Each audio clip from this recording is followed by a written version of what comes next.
الحمد لله رب العالمين والعاقبة للمتقين وأصلي وأسلم على رسوله المبعوث رحمة للعالمين وعلى آله وصحبه أجمعين، وبعد.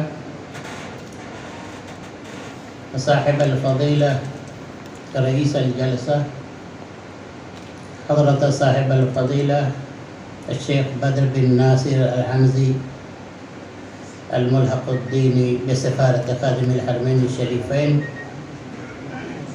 أصحاب الفضيلة العلماء والدعاة، إخواني الأعزاء،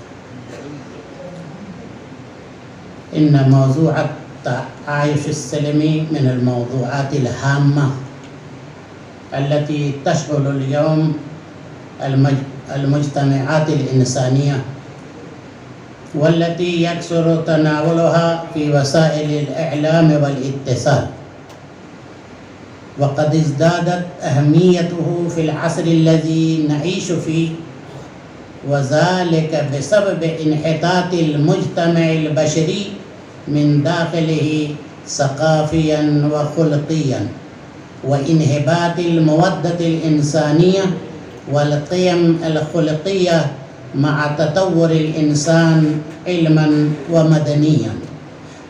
فهذا ضرورة الوقت بين الأفراد والجماعات والأديان وعلى صعيد الأسرة والمجتمع الدولي.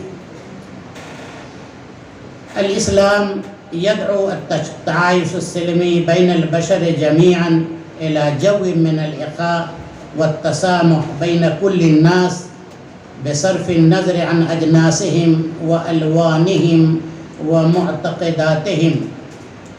التعايش الإنساني في داخل المجتمع الواحد مطلوب موضوعيا واجتماعيا مهما اختلفت الأفكار والمفاهيم والعادات والتقاليد والقيم والمبادئ. والإسلام هو دين التسامح والمحبة والسلام، وهو عقيدة قوية تضم جميع الفضائل الاجتماعية والمحاسن الإنسانية.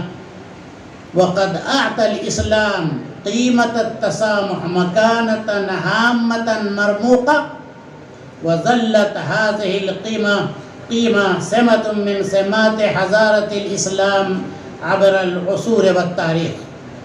والتسامح مبدأ من المبادئ التي عمق الإسلام جذورها في نفوس المسلمين وأصبحت جزءا من كيانهم.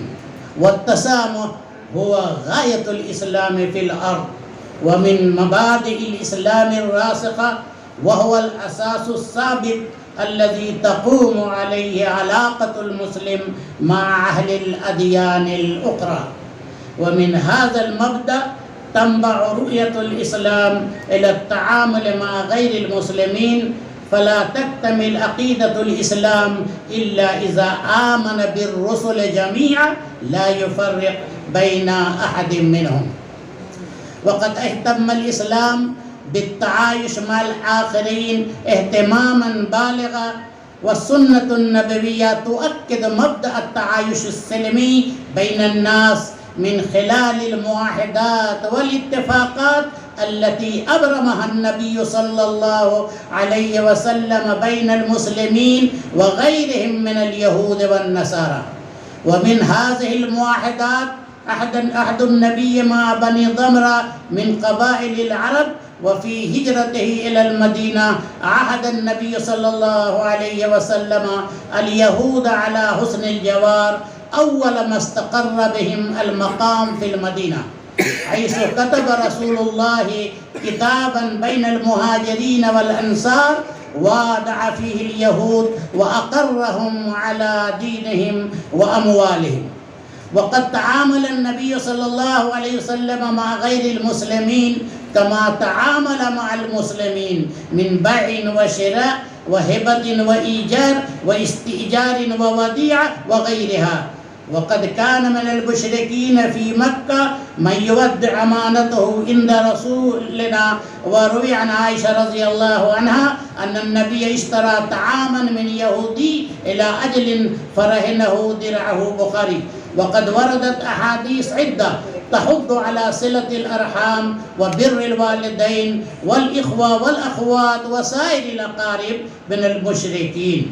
منها ما ورد عن أسماء بنت أبي بكر أنها قالت: أتتني أمي راغبة في عهد النبي فسألت النبي أصلها؟ قال: نعم. فتبين مما سبق أن العهد النبوي شهد ترجمة عملية للتعايش السلمي بأسمى معانيه، حيث لا يوجد تعارض بين تعدد الطوائف الدينية والخضوع لنظام سياسي واحد، مما يمكن التعبير عنه بالوحدة الوطنية أو التعايش السلمي. وأكد ذلك دستور المدينة حتى يستذل الجميع بحمايته ويخضع لأحكامه، حيث حوى كيف يكون التعايش بين أفراد المجتمع بالرغم من تعدد ديانتهم وتوجهاتهم. ولقد وضع الإسلام أسسا قوية للتعايش السلمي، وأكد على ضرورة قيامه واستمراره بين الشعوب من خلال جملة من المرتكزات، وهي احترام الإنسانية والبر والمعاملة الحسنة والتعاون والعدل والرحمة. أما عن دوره الفعال في نشر الدعوة، فأود أن أقدم إليكم نموذجين من السيرة النبوية. الأول المواخاة الاجتماعية التكافلية، والثاني معاهدة الحديبية وآثارها.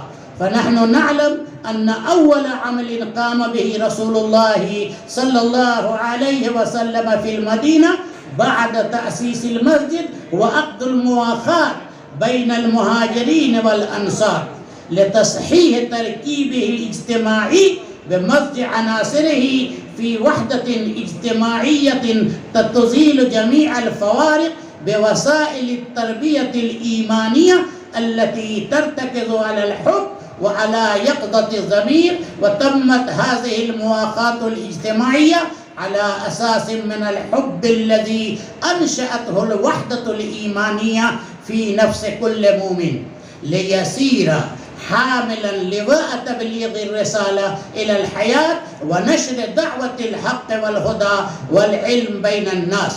وكذلك من أبرز النماذج للتعايش قصة صلح الحديبية.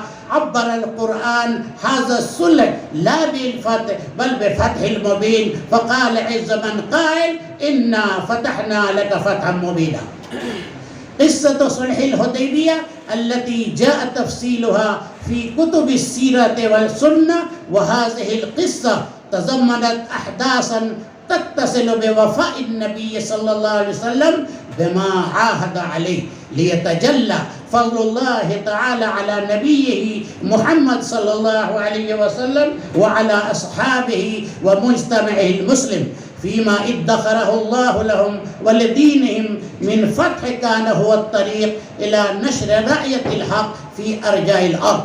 وفي هذه القصة، في قصة هذه المواحدة، أمور تصور جوانب من أهم جوانب منهج الرسالة الخالدة. وأهم هذه الجوانب: أولا، هذه المواحدة تعد أساسا عمليا لتطبيق التشريع الإسلامي المتعلق بتحديد العلاقة فيما بين المسلمين وغيرهم من الطوائف والأمم والشعوب، وأساسا لكل ما يتصل بفضيلة الوفاء بالعهد مهما كانت مرارته وشدته. ثانيا، كان لهذه المواحدة مقدمات كانت الطريق إلى الوصول إليها، وكان لها آثار بعيدة المدى عميقة الجذور في تاريخ المد الإسلامي وانتشار الدعوة إلى الله وتبليغ رسالته. ومن تلك الآثار سياسة الفتوحات التي جاءت متتابعة بعد توقيع المواحدة. وقد مهدت هذه النماذج الراعية السبل لنشر الإسلام على أحسن ما يرام من الحكمة والسرعة والاستمرارية. وختاما أسأل الله سبحانه وتعالى أن يقدر بالنجاح في هذا الملتقى المبارك، وأشكركم على حسن استماعكم وبارك الله فيكم، والسلام عليكم ورحمة الله.